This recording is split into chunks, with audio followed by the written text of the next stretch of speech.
Okay, is the emergency open meeting is called to order.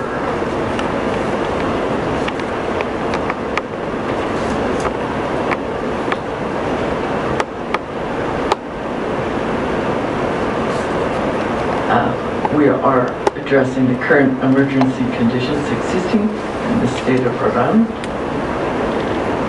First, I would move that we find this meeting is necessary to address an unexpected occurrence that requires immediate action to protect the public. Second. Any discussion? All in favor? Aye. Aye.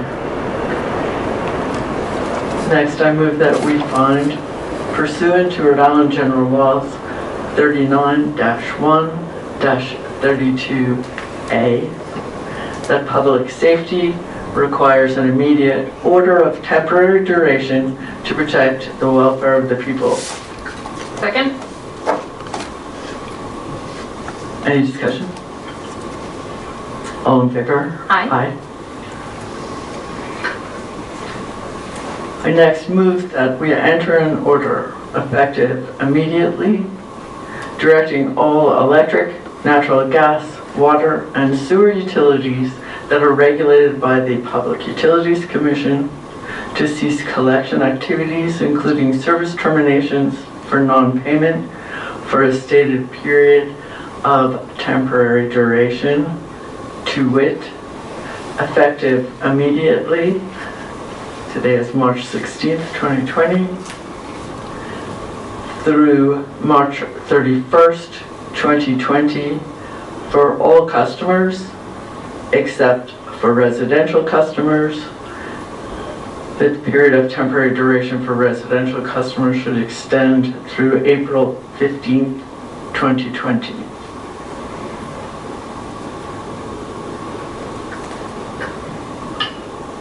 Second. And I think we should discuss that. Or note that the governor has declared a state of emergency. The state is currently dealing with containing COVID-19, a global pandemic spreading throughout the United States as well as the world. The governor has closed schools, restaurants for dining services, bars, and more closings are possible. Governors requested people to stay home to avoid any gatherings of greater than or equal to 25 people. Essential state services currently remain open. Clearly, people throughout the state are being and will continue to be very significantly affected by this pandemic. Many people are out of work, have no current source of income. That condition is likely to continue and possibly only get worse. Therefore, it's necessary for us to address it through the powers that we have. I would note that collection activities as used includes terminations for non-payment. It includes sending past due accounts to collection agencies. It also includes sending out termination notices with dates that are sooner than the applicable ending dates of the temporary order.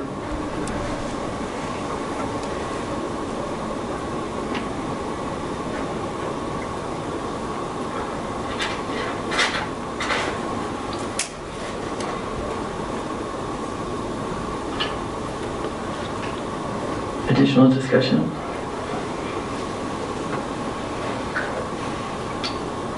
I think it's worth noting that there may be some people who during this period fall into the low-income rate qualifications, and so that particularly for electric and gas customers, and so we should require National Grid to encourage people to enroll in the low-income rate if they qualify now, even if they haven't before, and that when people are calling into customer service, to reinforce that customer service agents should be checking when someone calls in to determine whether they qualify for the low income rate for electric and gas.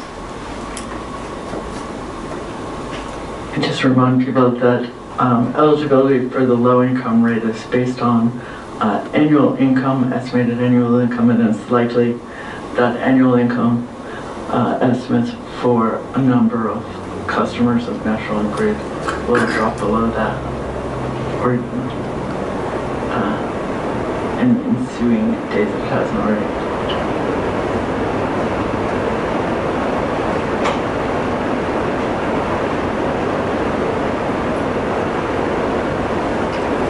We're going to have some comment periods too. I thought we would address that separately. All in favor? Aye. Aye. Yes. Aye. Yes. Aye. Yes, we're good. We host. Aye. Okay. In addition to the temporary order, we will revisit the terms of this emergency order for non-residential customers on March 30th, 2020. That's the day before the closing date of the emergency order applicable to non-residential customers. We would invite public comment regarding non-residential customers under the temporary order by March 26th, 2020. We are also likely to seek additional particular financial information from utilities before that reconsideration that will be conveyed by PUC staff well prior to that date. Regarding residential customers, we'd like to receive public comments by April 7th, including whether or not the extension for protected customers, the extension of the moratorium for protected customers should be extended, and whether to include all residential customers in extending and an extension of the emergency order. Are there additional matters, Council, that we need to address at this time?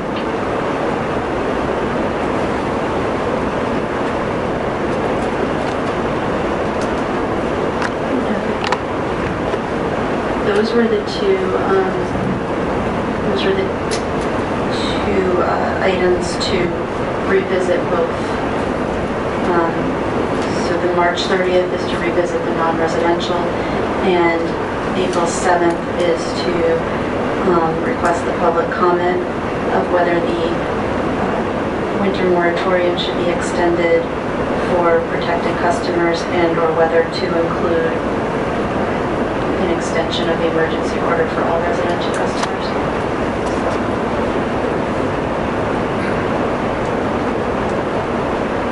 I would also move that we reinstate the temporary restoration plan pursuant to our October 2019 order. It's order number 23697 for all National Grid residential customers.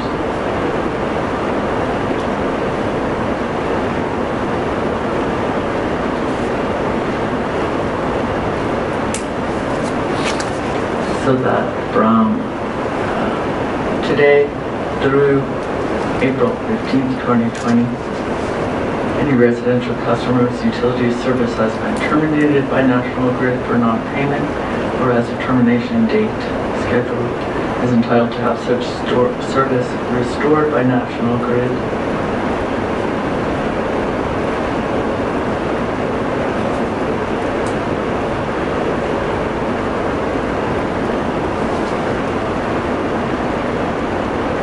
With the usual conditions that are required, that can be addressed as well in the public comment. I think if you're going to reinstate them, you should probably go through each of the categories again for the record. Those are for customers owing less than $1,000, 10% of the balance owed, and an agreement to repay the balance over 18 months. For customers owing at least $1,000 but less than $2,500, 10% to be paid, the remainder agreed for payment in 24 months. For customers owing $2,500 or more, 10% owed, and the remainder agreed to be paid within 36 months, unless the company chooses to extend any such time period.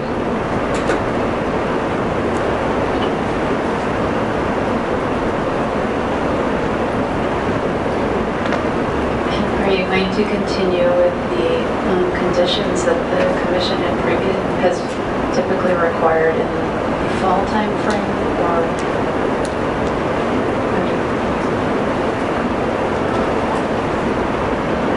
The conditions about prior experience, no, those should not be included at this time. To just state that all is motion. Second? Discussion?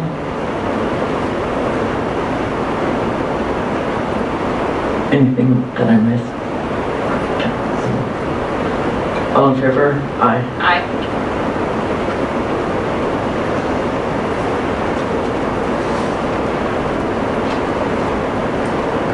So Pascal, in its comments, had asked about arrearage management plan customers. Under that provision of the law, if a customer misses 2 payments in a 12-month period, they are disenrolled from the plan, and so Pascal asked how you were going to handle that. So I move that if a customer enrolled in an arrearage management plan or an AMP misses his or her third payment within their current 12-month period during this emergency period, that customer will not be disenrolled unless they miss another or 4th payment in the applicable 12-month period. Second.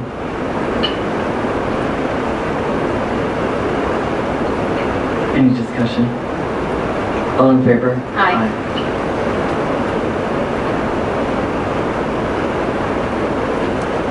Anything further, council?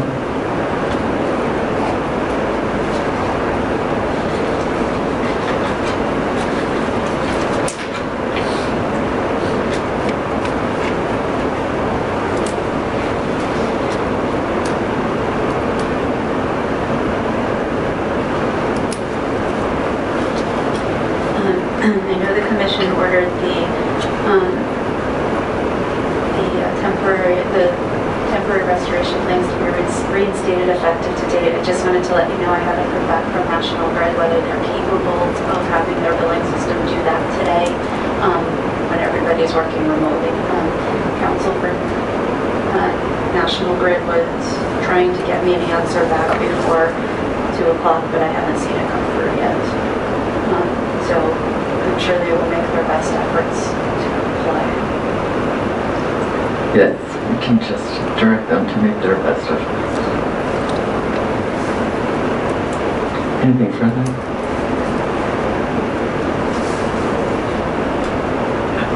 We are adjourned.